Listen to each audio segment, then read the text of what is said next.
Hey, hey, hey, everybody, welcome back. It's Wednesday.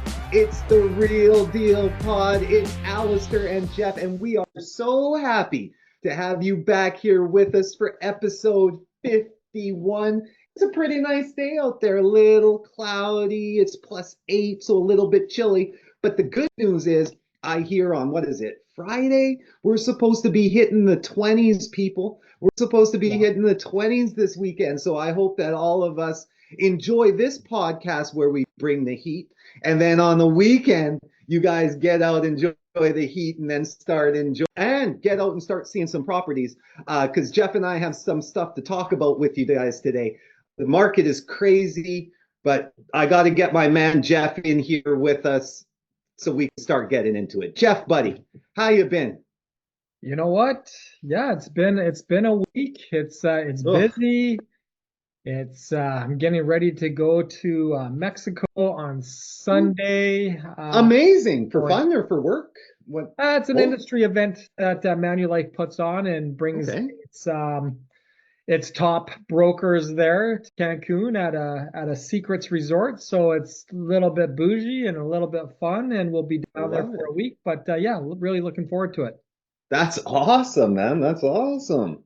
So what's your favorite thing to do when you get together with these things? And I mean, like the whole enjoying going out and enjoying the time. But do you ever take away nuggets? Do you learn a lot out of these things, or is it more just like networking event?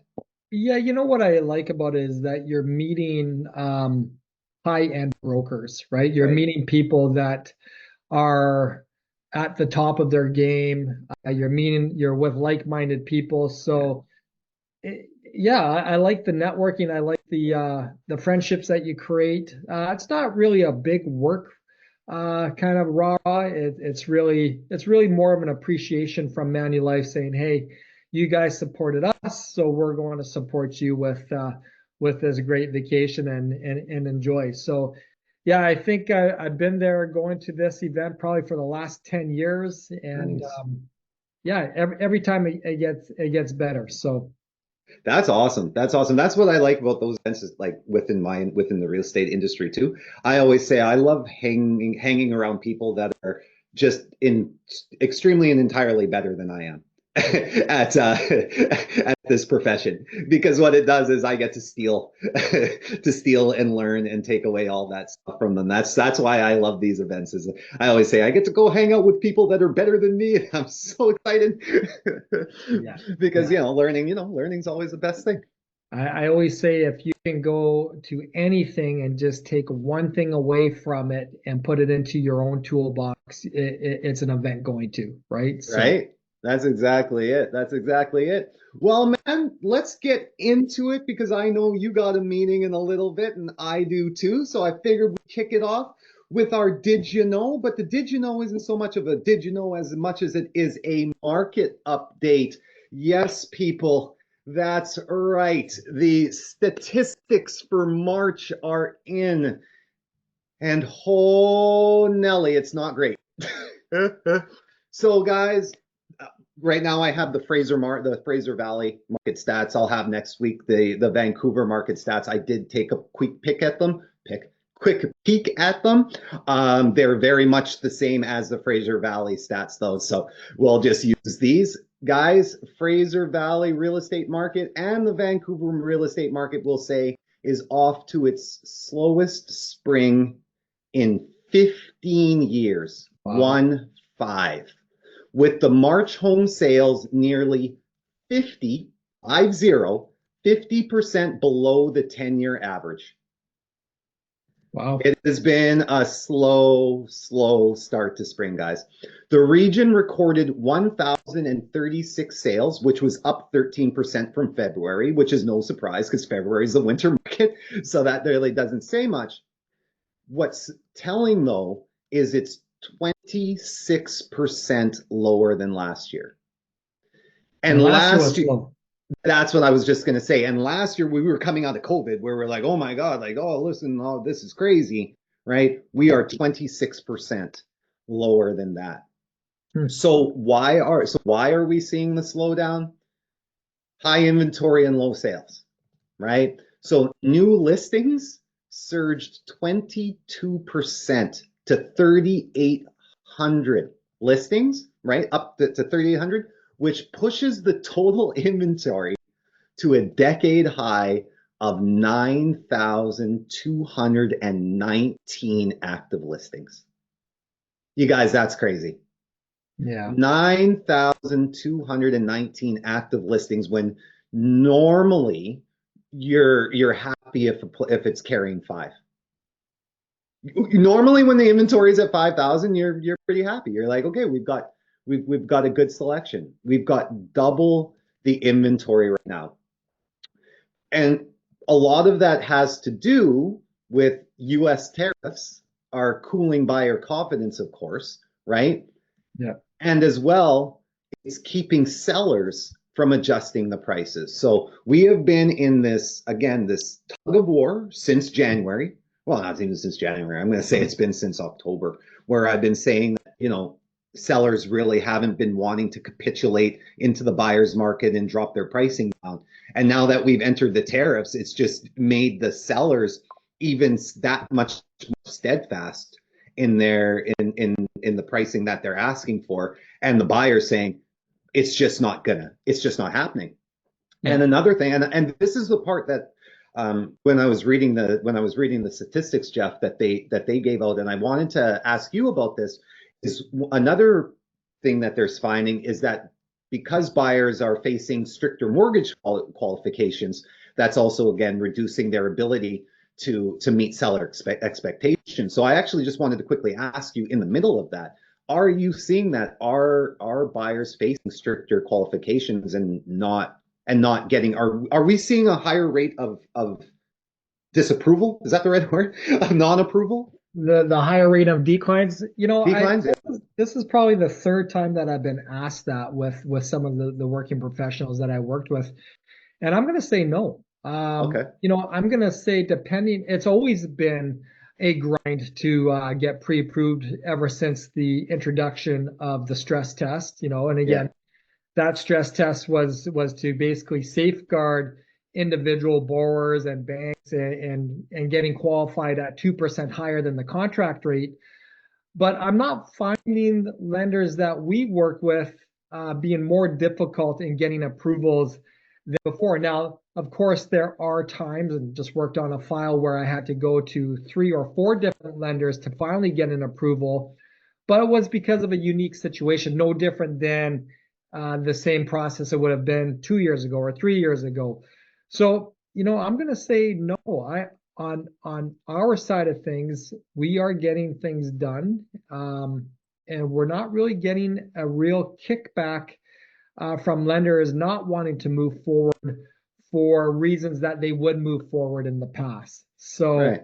So I think we got to be really careful in that because a lot of times when people hear that or people are getting fed that also does something to their consumer confidence. And I think that's it. Yes, go ahead. And where we are right now, it actually surprises me that we are 26% lower because a lot of people in our sandbox on that lending side are very, very busy right now.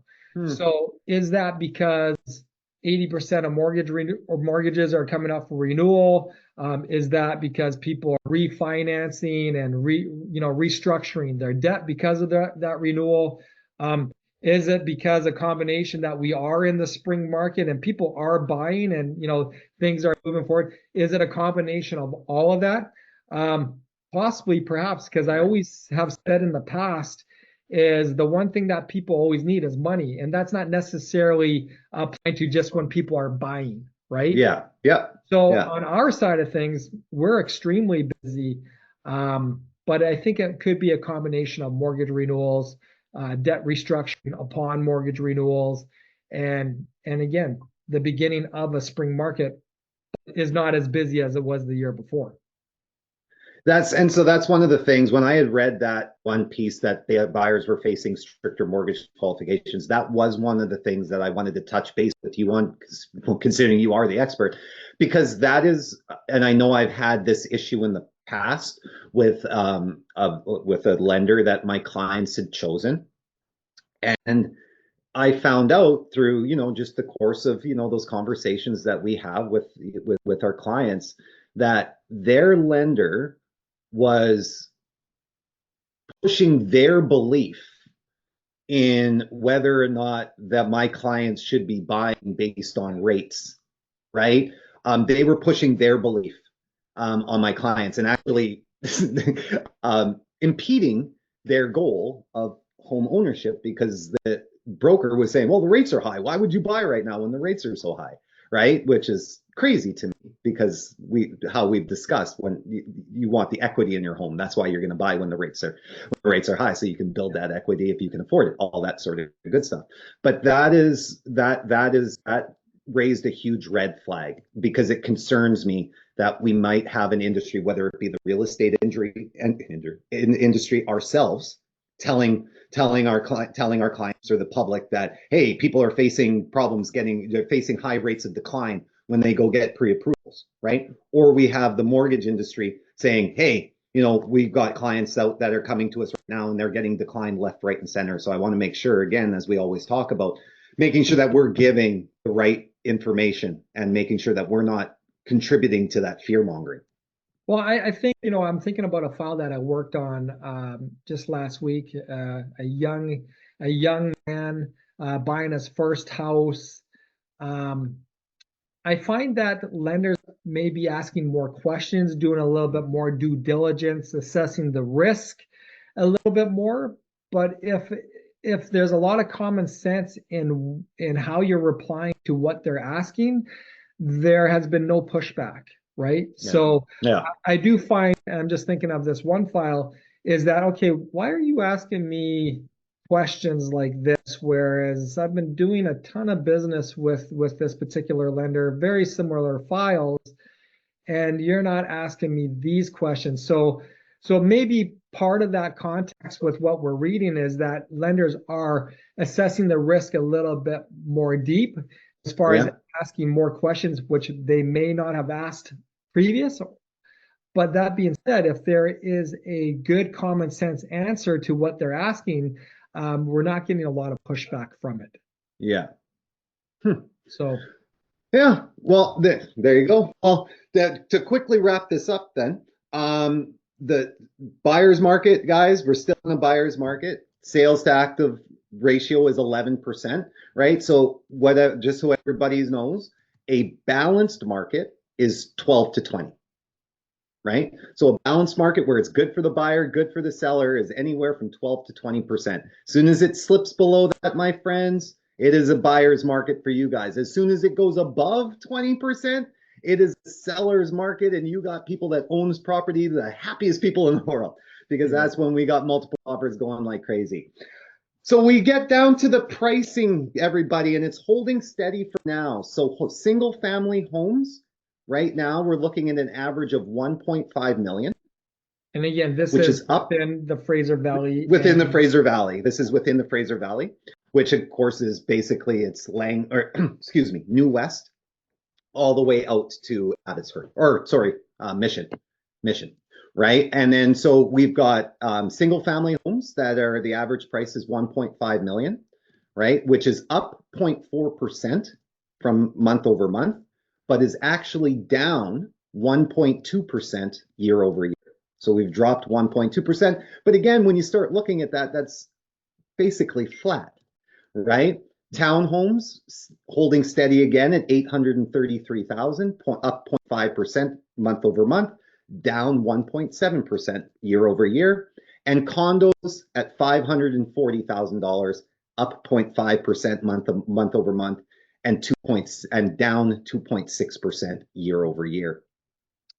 And our days on market, people, 31 days for detached home, 33 days for condos, and 27 days for townhomes. So we can see that if you're priced right, and this is the key, everybody, if you're priced right, if your property shows right, then it's going to take about a month before you start seeing that first offer, right? That's about the timeline that we're looking at. And that length of time has actually increased, because I remember last time we talked about this, it was either between a 2 and a 2.5 week time Week, frame yes, yeah. that a home would typically sell once So, listed. So exactly. Yeah. So again, because we've got buyers sitting on the sidelines now because of tariffs coming in, we've got, and just so we know, as we were doing this whole thing, I got an alert, and Mr. Trump has now instituted 25% tariff on all foreign cars now. So there is now a 25% tariff on all foreign made cars now. So we now have another new tariff that has just been placed.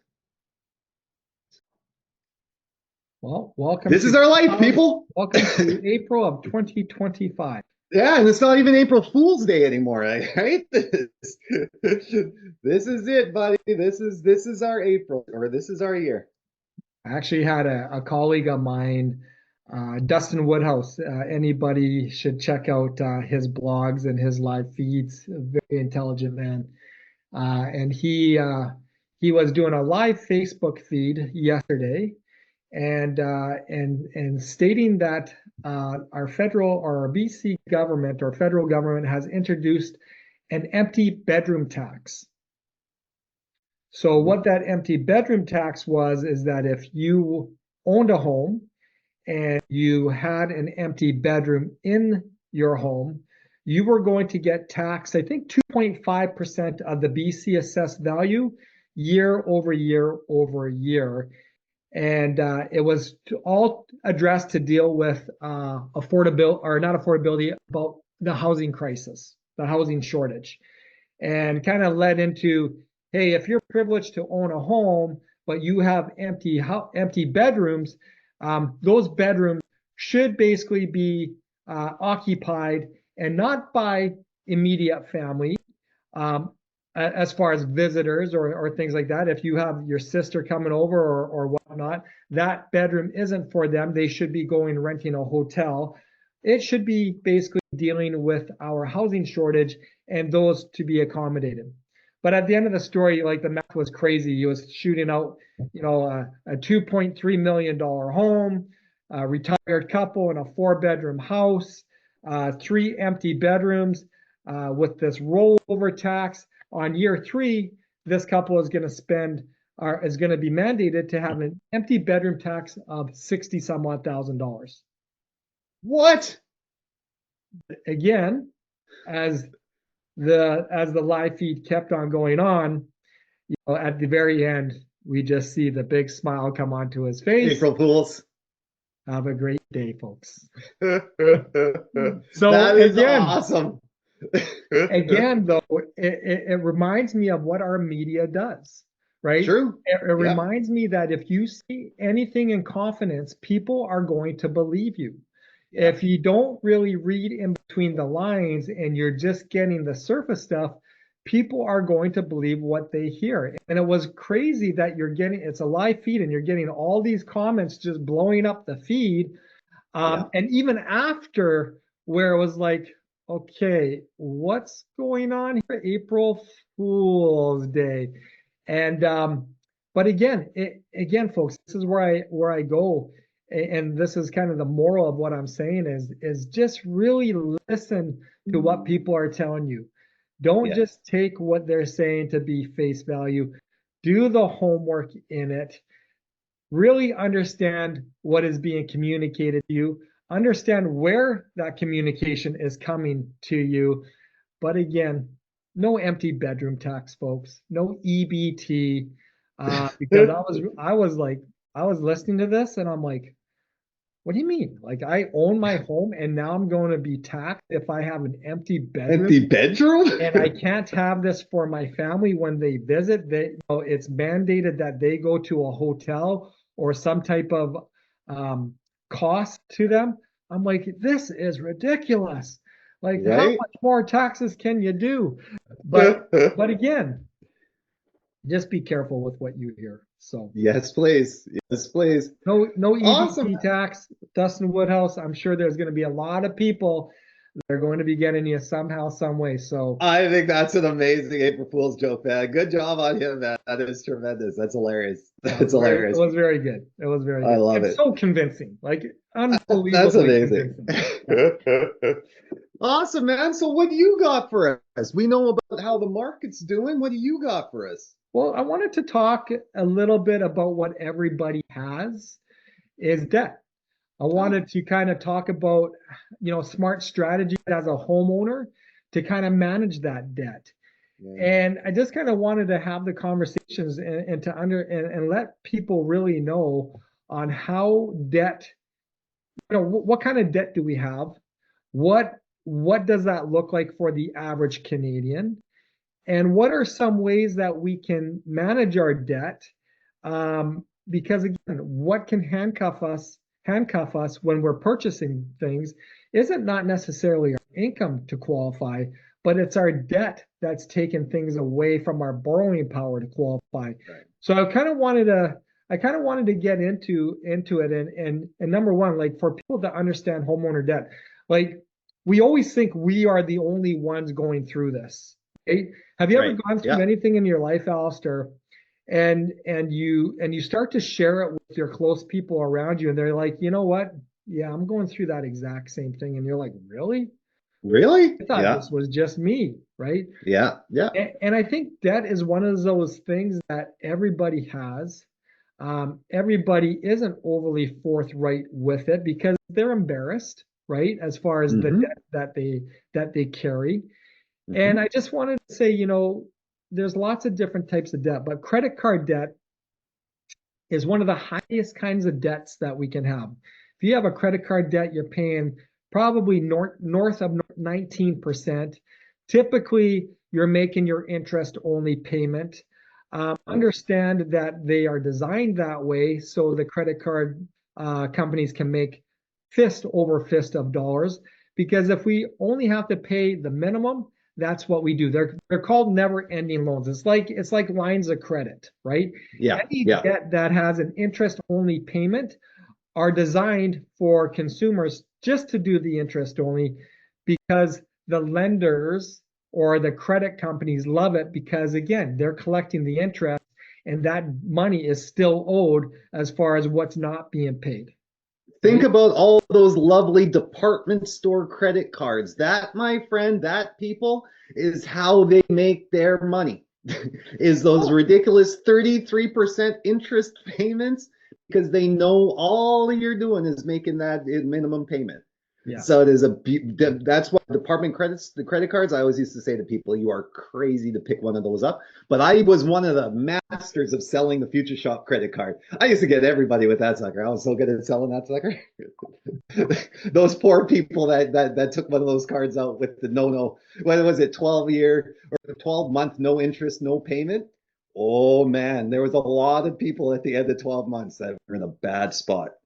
Yeah, well, and that's the other thing too, is that you have to be very careful on how these credit cards are presented to you. Yeah. Because people, let's use this future card as an example. People say 0% interest, no payment for 12 months. But what is that interest payment as soon as that 12 months ends? Or what is that Yeah. interest rate that you're paying? Which it sounds like it's north of 30%, Used right? to be So, 33, used to be credit cards for department stores used to be 33%. That was the interest rate on them. Yeah. right. Crazy. So, and again, now that we even are talking interest rates, keep in mind your criminal interest rate as of this year is went from 60 some odd percent down to 37%. So, Holy, they cut it in half almost. so again, like even when we talk about this future shop card that was years ago, Yeah. if you were to take that card in today's environment, it's just under a criminal interest rate. So Yeah.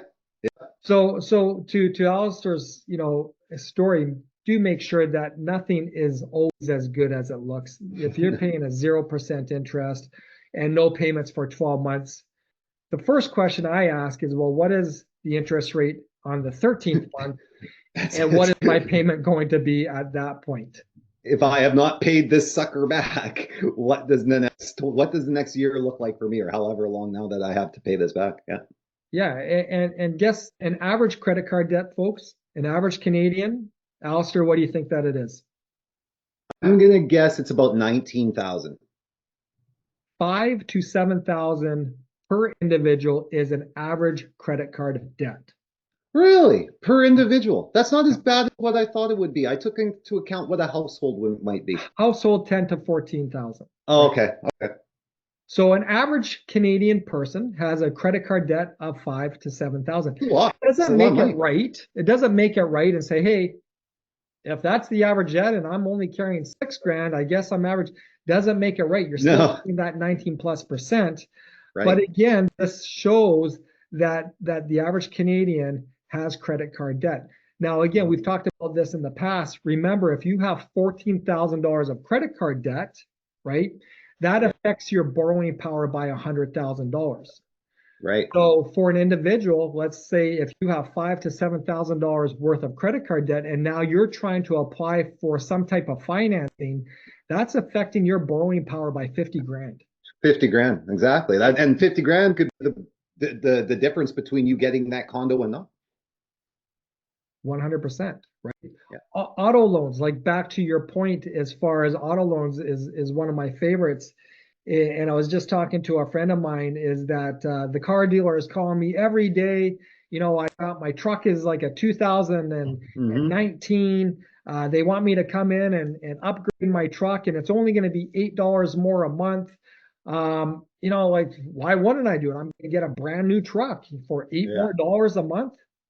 Well, here's the thing, folks. If that has been you, or if that's a conversation that you're having, or even something that you're thinking about, it's not about $8 more a month than what you're paying. Is what do you currently owe on this truck? And let's say it's $25,000 that you currently owe. Now you're going to upgrade that truck or trade that truck in, and it's only going to cost you $8 more a month. But then what is your new debt on that new vehicle going to go? Because keep in mind, you owe 25 grand on the old one. Maybe that new one, the financing is going to be another 50,000, 15. Yeah. 50. Now Yeah. your debt is $75,000. Yeah. Right? For an extra $8 a month. And you've lost Exactly. a bunch of, But you increased your debt by 50 grand. that's what I say, and you've lost a whole 25,000. bunch of leverage in You've terms gone of from what you 25,000 to 75,000. I worked on a file for a gentleman. They were refinancing, and he had $115,000 car loan. Actually, no, it was $168,000 car loan. And as I'm talking with these folks, I'm like, you have $168,000 car loan. Like, what kind of car do you have? right? Right? He's like, oh, I got a 2024 Corvette. And I'm like, yeah, okay, great car, but how did it get to 168,000? Yeah. And what happened is he was doing exactly this thing. The car dealer would call him up when his car was 2 or 3 years old, Oh, basically tell him, what his new payment would be, which was marginal. He would go in and trade that car in. All of a sudden, that $50,000 that he owed roll it in. now 70,000. Yeah. 3 years goes by, he gets that same phone call, and he kept on going and going and going. And by the time that we got a hold of him, he had a Corvette, sure, a nice car, but he had a $168,000 car loan. That's crazy because I don't know how much a Corvette is, but I'm going to gather that's about 80 to 90 grand for a Corvette if it's a super nice one. So basically, you are now paying double what your vehicle is actually worth. And again, that's what I was going to get to, was by spending that $8, right? That perceived only $8, you've actually doubled your debt and taken away $100,000 to $200,000, right, of your borrowing power over an extra $8, or what you think is not a big deal, of $8 a Well, month. and again, keep in mind that every $600 payment you have, Alistair, Right, takes away 100 grand. takes away 100 grand. So maybe you have now a $1,200 payment. That's 200. $200,000 of borrowing power, right? Yeah. Maybe that went up $300, and now you have a $1,500 payment. You just affected your borrowing power by 250,000. Right. So again, where I'm going with this is be really careful with auto loans because they can get you, right? The average, guess what the average car payment is here in Canada? That's crazy because so I don't lease my car. I'm gonna guess 700, no, $645. Right. $500 to $1,100 is the Okay. average car payment. So that's Okay. not necessarily even leasing it. That could be financing it as well, Financing it as well. right? That's what I took into account is financing. Yeah. So again, keep in mind if the average car payment is $500 to $1,100 a month, that's affecting that individual's purchasing power by anywhere from 75 to 190,000, right? That's crazy. Now you factor in, say that's an average Canadian. You know, average Canadian has a $500 to $1,100 per month payment. So that's affecting borrowing power by anywhere from, say, again, 75 to 175,000 in that area ish. Now you throw an average credit card debt of 5 to 7,000 for an individual. That's now taken away about $50,000 worth of your borrowing power. So now you wonder why people can't afford to buy.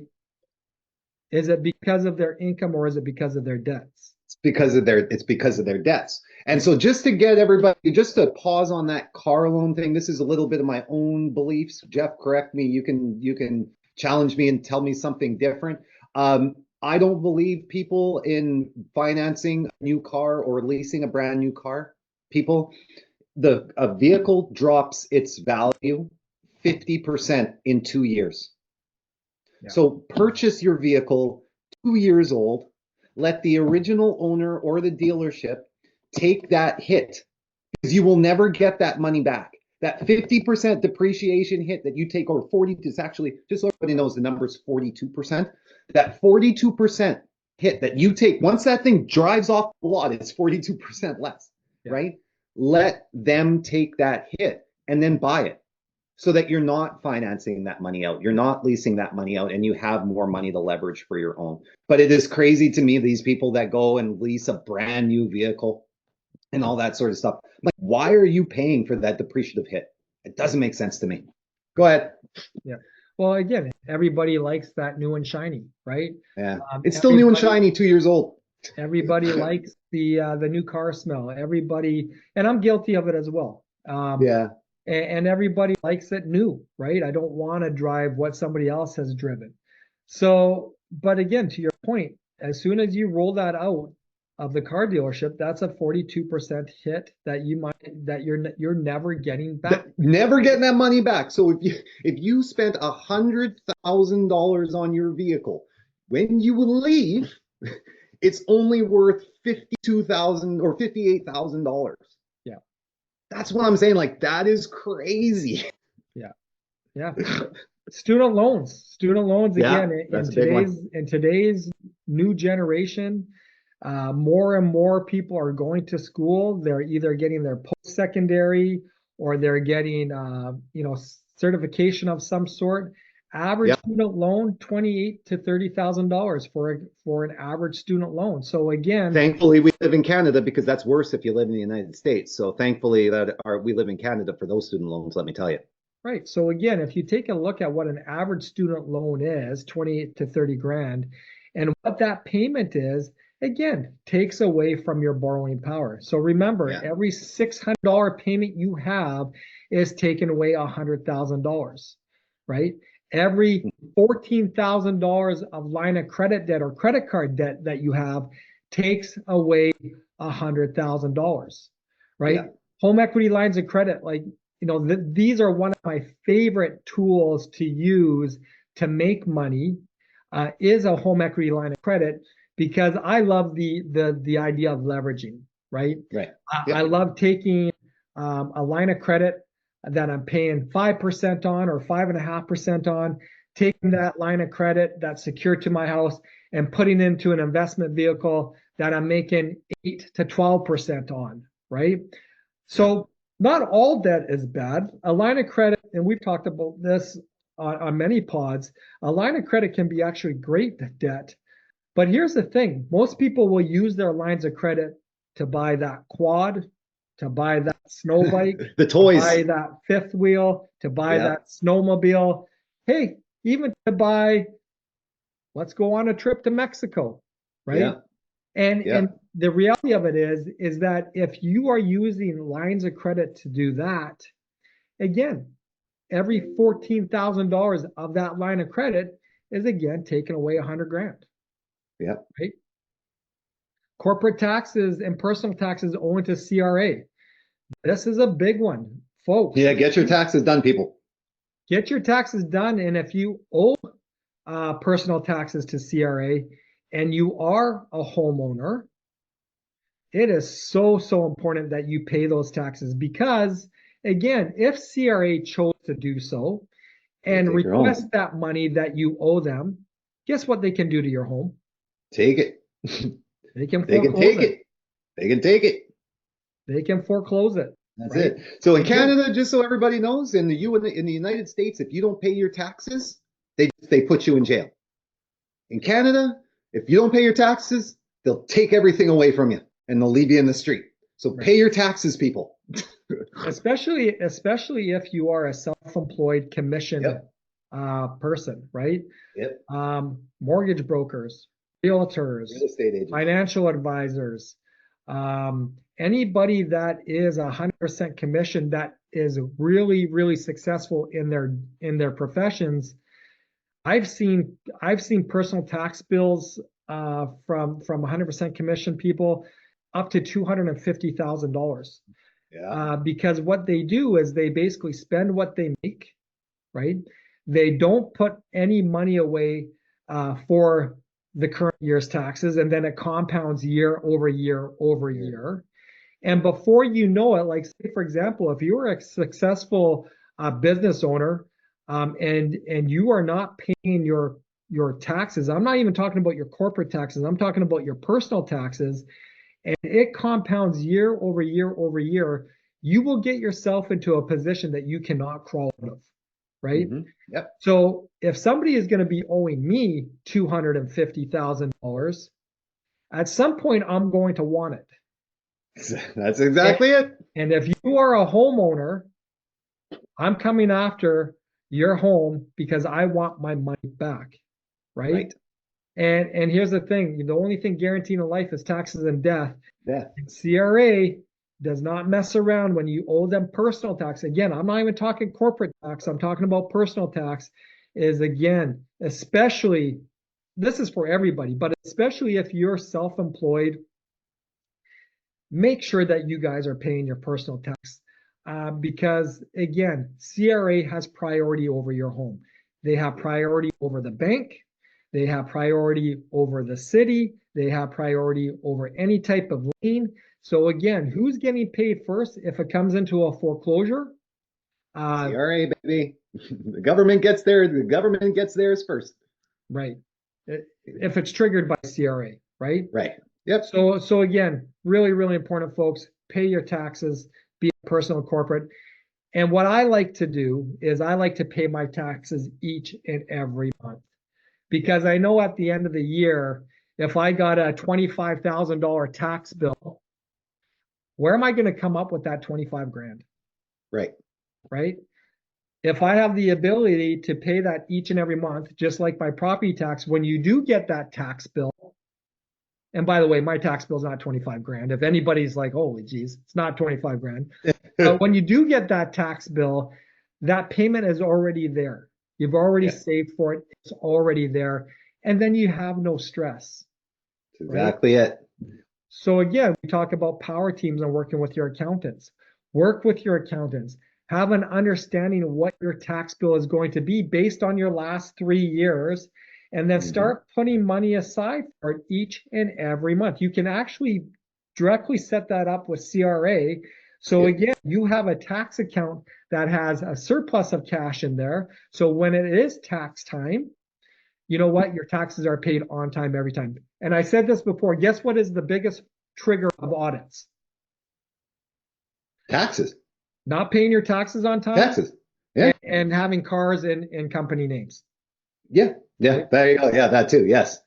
Yeah. And so to your point, like I know, like I have 7 accounts, right? So I have one big account, right? And under that is seven different ones. So that when I get paid, X amount goes into Allister Carrington Real Estate, X amount goes into my personal that I pays myself, X amount goes into my taxes, X amount goes into what I donate to charities, X amount goes into recreation and fun, right? It's very important, everybody, to break that down so that you have your savings put aside, but like you said, most importantly, you've got your taxes set aside so that you stay out of, and you've got your business, you've got your business expenses covered as well. It's so important to not just grab that money and buy a car as much as it was so funny. I remember the first deal that I ever did.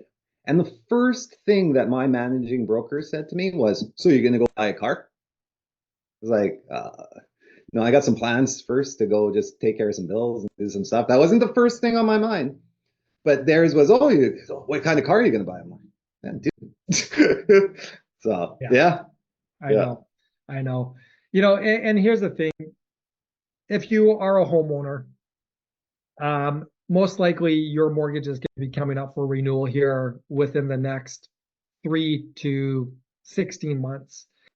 If you have debt, this is a great time to restructure your debt, right? And at the end of the day, we all have it. It's really important for us not to be too, have our pride get in front of our common sense. And if that is you, if you do have credit card debt, if you do have auto loans, if you do have student loans, you do have a consolidation loan, and you own a home and there's equity within that home, I would really, really encourage you to, at the time, really consider to restructure the debt, put all that debt into one. And when you're going to do that, your credit score is going to increase, your purchasing power is actually going to increase. And at the end of the day, you're just going to be in a better situation. So this is what I got for you. I wanted to get into a little bit more, but you know what? Time has gotten away on us. It's crazy to me on how quick time flies. It does, especially when we're talking about something as important as debt and stuff like that. And that's why we can always carry, we'll always carry this through on another pod, because this is always going to be relevant. We're always going to be, again, helping people manage their debt and giving them advice and stuff like that. And the one thing that I would like to say, one thing that I do is get to know your debt intimately, like understand your debt. We talked about it last pod. There's good debt and there's bad debt. So there is debt that's okay. There is debt to not be afraid of. And that is categorize that as good debt. Right. And then categorize stuff like car payments, right? It's a bad debt. If you can, it can be a bad debt, right? So if it's a bad debt, learn how to manage it. If it's a good debt, then continue to manage it right. Yeah. Right. Like you said, but be intimate with your finances. Know your budget, have a budget, and record what you're spending. You will be surprised on what is going out that you do not even realize. And food is one of those things, right? So yeah, there's great apps for that. Mint, just so everybody knows, there's an app called Mint. It's an amazing app for budgeting and managing debt. I utilize it. It's a wonderful app, right? Or if you work with RBC, I don't work with RBC, but I know RBC has a great app for managing your debt and all that sort of stuff. So just inquire. There's always somebody out there that will be there to help you manage the debt. That's, I think, it. I know that Geoff has a meeting in a few minutes, and as do I. So with that being said, we want to thank you guys again for spending this Wednesday with us. As always, it is a beautiful day. So we hope you guys get out of here now. Go kick it, go enjoy it. But we hope, as always, that we've delivered value to you guys this week. We are always here doubling down this year on making sure that you get the most value out of it, because as you can see with these tariffs that just got announced, another 25%. Liberation Day. For who? Liberation Day. I don't know. know exactly. The United States Liberation Day. I don't know who's getting liberated out there. The guy's a freaking moron.